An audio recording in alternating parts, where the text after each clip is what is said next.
Hey folks, how's it going? While recovering from the guild war, I saw something cute pop up on Twitter. Cygames was posting about this tiny roguelite called Little Noah.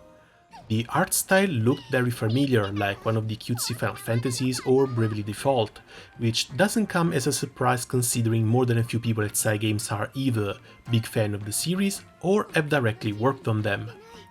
What was a bit surprising was finding out that Little Noah was apparently a Clash of Clans clone, released as a gacha game back in 2015. While the original has met its end of service, it looks like its assets have been repurposed in this colorful side-scroller. This might also give some hope to all the Dragalia Lost friends out there. Hopefully Nintendo will play nice with the IP. The story begins with our little airship captain setting off on a journey to find her dad.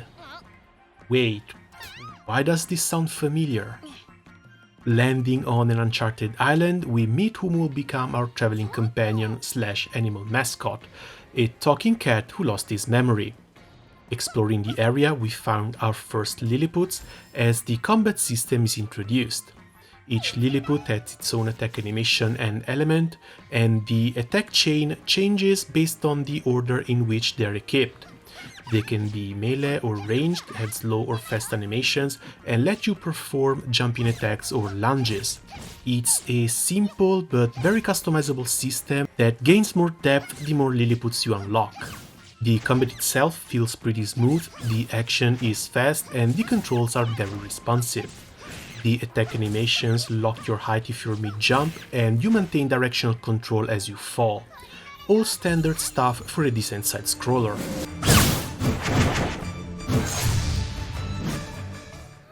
The introduction with the cat doesn't go that smoothly, and it's interrupted by a storm that sends the airship crashing to the ground.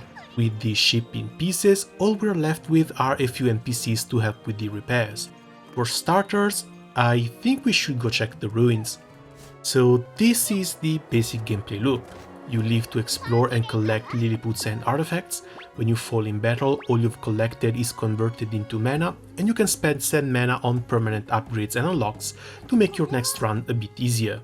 In full roguelite fashion, the map layout, its enemies and the loot you collect changes each time you start a run. You're given the same 3 Lilliputs at the beginning, but each run will be influenced by which random Lilliputs you find and which accessories you pick up to synergize with them. The map layout is similar to Metroidvania games, even if it's a bit simplified. Each room can only have upwards to 4 exits, and there's no special traversing skills you need to unlock to go through them. You can't even backtrack to previous stages, but you can teleport between rooms on the same stage. Some of the rooms have alchemy cauldrons that will let you create new Lilliputs, and these will be your best friends throughout the run. This one already got me a 3-star Lilliput. They generally have better attack power than lower starred ones, and in Freya's case, being Ice Element, she has better crit than average and a chance to inflict frostbite on hit. Some rooms will have challenges, others come with traps, others have a stone in them that summons other enemies. There's an okay variety. Upon reaching the first boss stage, we finally meet the evil bad guy. Nothing much to say here since he just wants to throw the world into chaos with some machine held in the ruins. No points for originality there. On the bright side, the boss fight is quite nice, albeit a bit easy.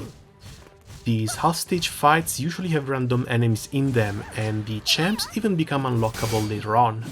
One little problem I've been having has been with healing. Might have been because it was my first run, but the only health recovery options I had were using Brandwurm's skill on Y or picking up herbs from random chests or shops, which still heal fairly little. It took a bit to recover health, but I managed to get to the first actual screen-wide boss. With champ attacks, sweeps, energy blades, falling rocks, and its attacks getting boosted below 50%, it was a pretty fun fight. On multiple runs, while the boss remains the same, it can spawn with different weapons. In Titan's case, either a spear or a hammer, which will slightly change its attacks. It's a little way to mix things up for better replayability, and I appreciate that. It looks like there's no stopping mid-run.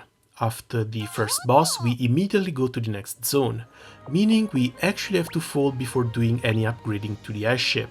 In the winding caverns, the enemies start hitting a bit harder, and there's plenty of new champs to fight. The lizards with the shields who block frontal attacks being one of the most annoying. Still, not as annoying as the soundtrack. This is where I've noticed there's no distinction between combat and exploration music, and the loop sounded really short. I think it might have been one of the passages in particular to do it for me.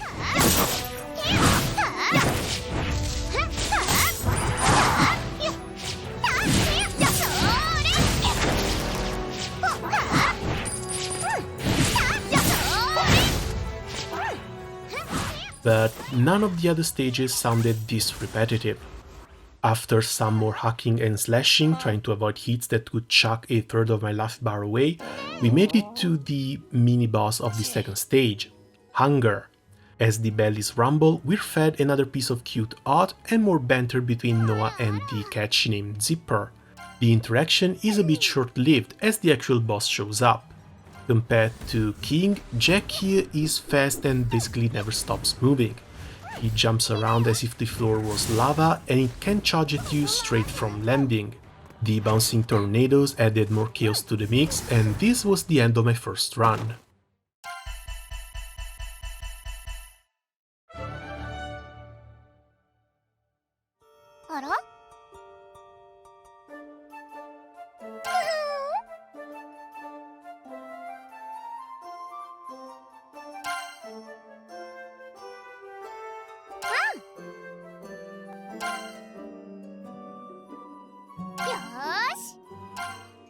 Back at camp, there's plenty of unlocked stuff.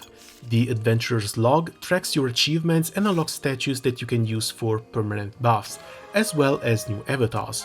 The avatars are different costumes that change Noah's appearance, while also boosting some of the champ's damage in the attack chain, as well as give her new enemy attacks.